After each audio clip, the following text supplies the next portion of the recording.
Hello, good evening guys. Magluluto tayo ng tuyo na isda guys. Ito may pritong tuyo na isda na ako guys. Ang tawag daw dito ay tunsoy. Nabili ko ito doon sa may Matnog, Sorsogon guys. Sa bandang Bicol. Yan ang specialty na tuyo nila doon. Ang dami-dami niyan, isang basket na malaki. So, ayan, may mantika na akong mainit na dito guys.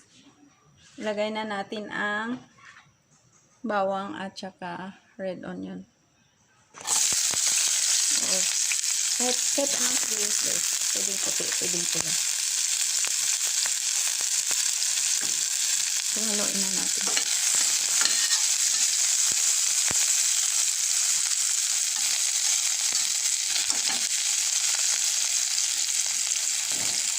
So, ayan.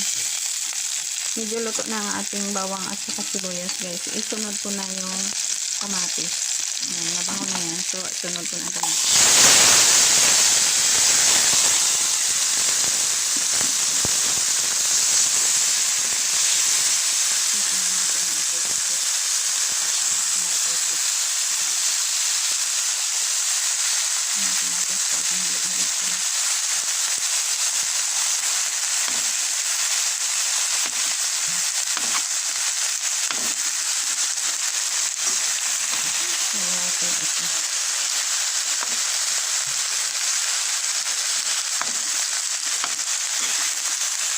Pwede nalakasan ng apoy guys.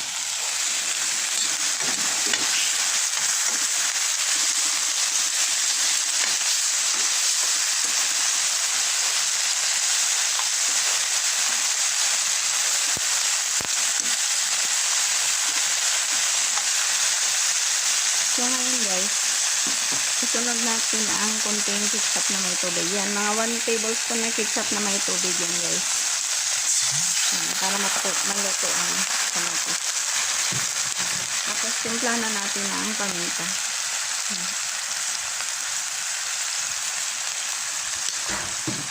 Tapos dito guys, meron akong Del Monte tomato sauce, Del Monte tomato paste at saka mga 2 tablespoon na sugar pang balance.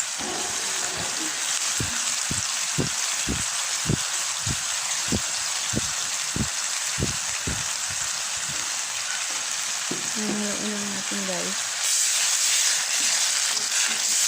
Pwede lang kuminaan ng apoy.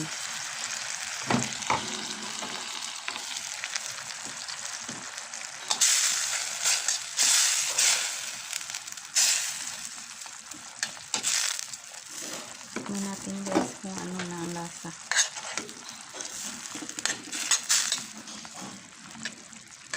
Bago nyo iluglog yung tuyo o bulad, tikman nyo muna.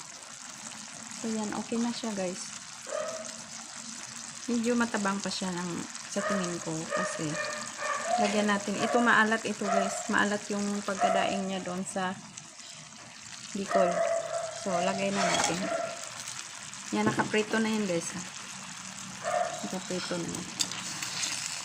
Actually, nakakain naman yan na as is, na isaw-saw lang sa suka.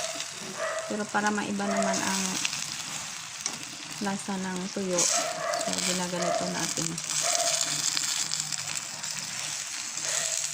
At saka, pag kumain tayo ng maraming maalat guys, medyo nawala daw kuno ang vitamin C sa ating katawan.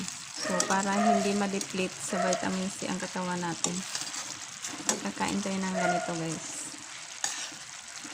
Merong kamatis. Kasi yung kamatis may vitamin C yan. So may lycopene. Good for the heart daw yung kamatis guys.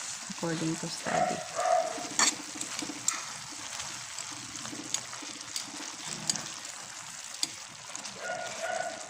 So ayan na guys. Hindi ko na siya palambutin ng todo kasi wala namang matandang kakain yan. Bawal sa matanda ang maalat. So, kami-kami lang kakain yan. So, tama lang pagkaluto niya guys kasi prito naman yan. Kumbaga, ginawa na lang natin ng sauce. So, thank you so much guys for watching.